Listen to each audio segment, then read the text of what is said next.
الحمد لله رب العالمين والعاقبة للمتقين والصلاة والسلام على رسوله الكريم. أعوذ بالله من الشيطان الرجيم.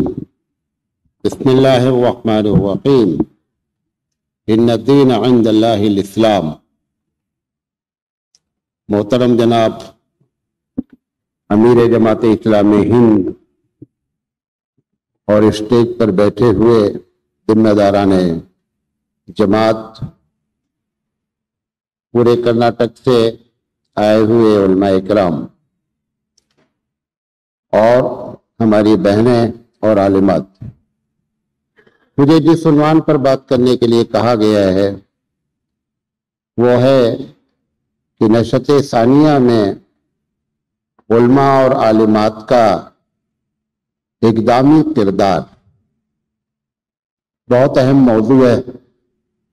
کسی اہم شخصیت کو دیا جاتا تو وہ اچھی طریقے سے بات کرتا ہے. بہرحال جو ہے وہ چیلنجز کو قبول کرنا ہی ترقی کی نشانی ہے. میں اللہ تعالیٰ سے دعا کرتا ہوں کہ اللہ تعالیٰ ہمیں صحیح بات کہنے کی اور آپ کو صحیح بات سمجھنے کی توفیق عطا فرمائے. ایک شعر ہے جو منسوب ہے علامہ اقبال کی طرف، گرچہ وہ علامہ اقبال کا نہیں ہے، کہ تندیے بادے مخالف سے نہ گھبرا اے عقاب، یہ تو چلتی ہے تجھے اونچا اڑانے کے لیے. یہ صادق حسین صاحب کا شعر ہے لیکن مشہور ہے کہ علامہ اقبال کا ہے. بہرحال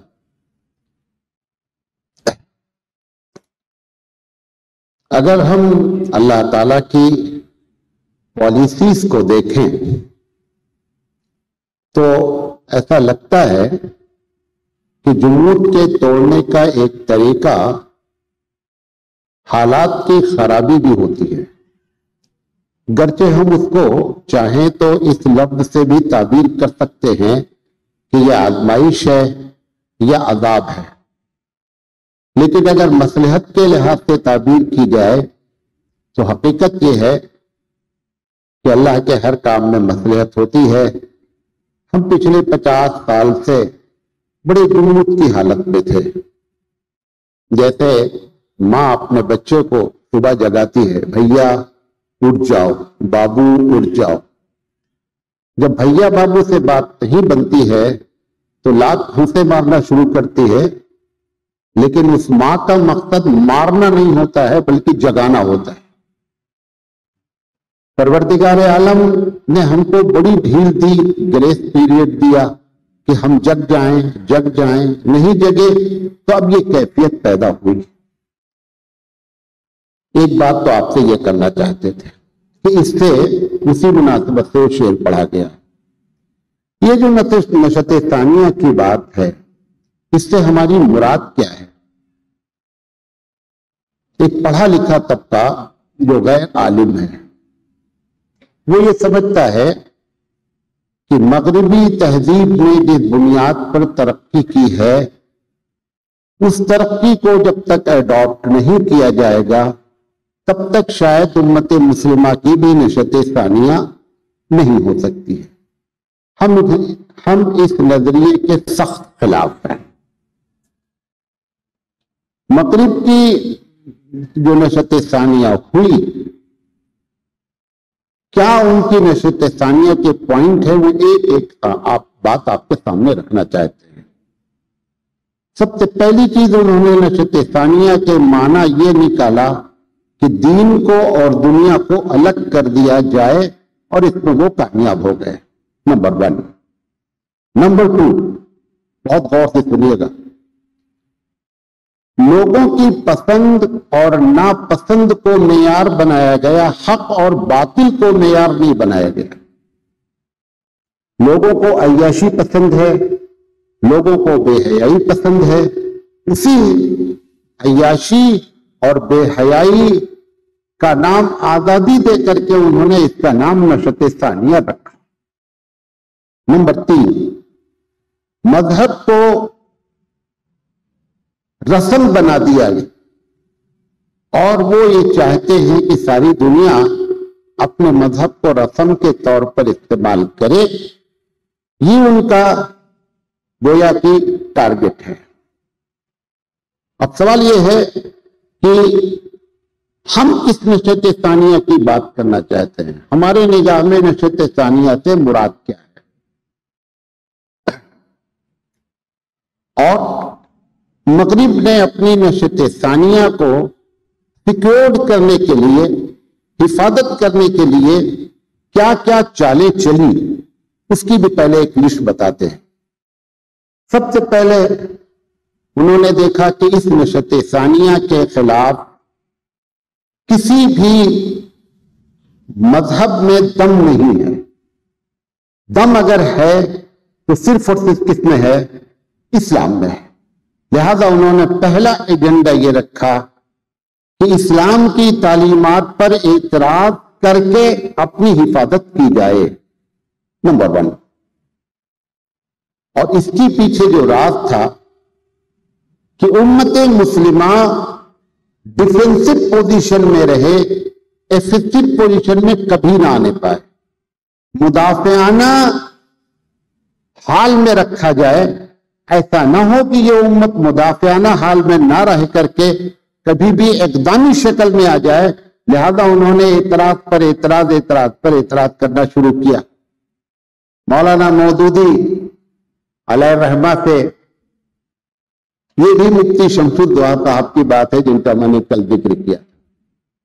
مولانا مودودی علیہ الرحمہ عصر کے بعد میٹنگ اپنی مجلس کرتے تھے، تو مفتی صاحب نے ایک دن کہا کہ اتنے اعتراضات آپ کے اوپر ہوتے ہیں اور ان سب کے جوابات آپ چٹکیوں میں بجاتے ہوئے دے سکتے ہیں۔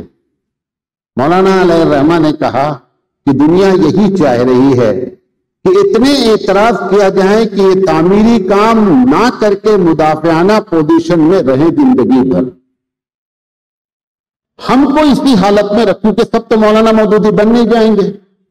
ہم اس راز کو سمجھ نہیں پا رہے ہیں اور ہم اپنی مدافعت میں لگے ہوئے ہیں، اور اس کے باوجود بھی نہ ہم مطمئن ہو پا رہے ہیں کہ مدافعت ہو رہی ہے، اور نہ سامنے والا مطمئن ہو پا رہا ہے کہ صحیح جواب آ پا رہا ہے۔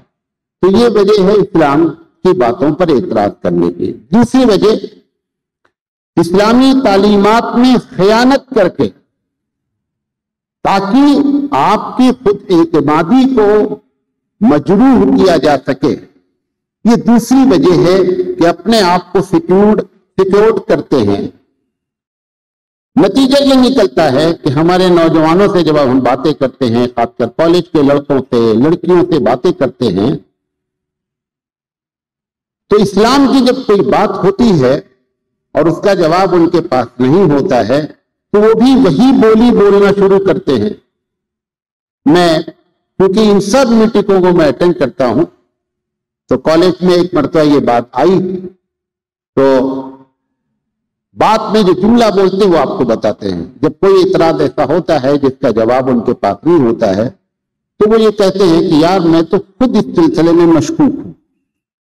یہ جان بوجھ کر اسلامی تعلیمات پر ایسی باتیں کی گئی کہ آپ مشکوک ہوں۔ میں نے ان کو ایک جواب دیا، وہ آپ کو بھی دینا چاہتا ہوں کہ آپ اس کو نوٹ کریں۔ ایک بچہ جب میتھ لگاتا ہے، ہر میتھ کے آخر میں اس سوال کے آنسر بھی لکھے ہوتے ہیں۔ میتھ لگانے کے بعد اس کو محسوس ہوتا ہے کہ جو میں نے میتھ لگایا ہے یہ آنسر صحیح نہیں آ رہا ہے۔ جب پلٹ کر کے دیکھتا ہے تو آخر کا آنسر جو مصنف نے لکھ رکھا ہے اور اس کے آنسر میں فرق ہوتا ہے۔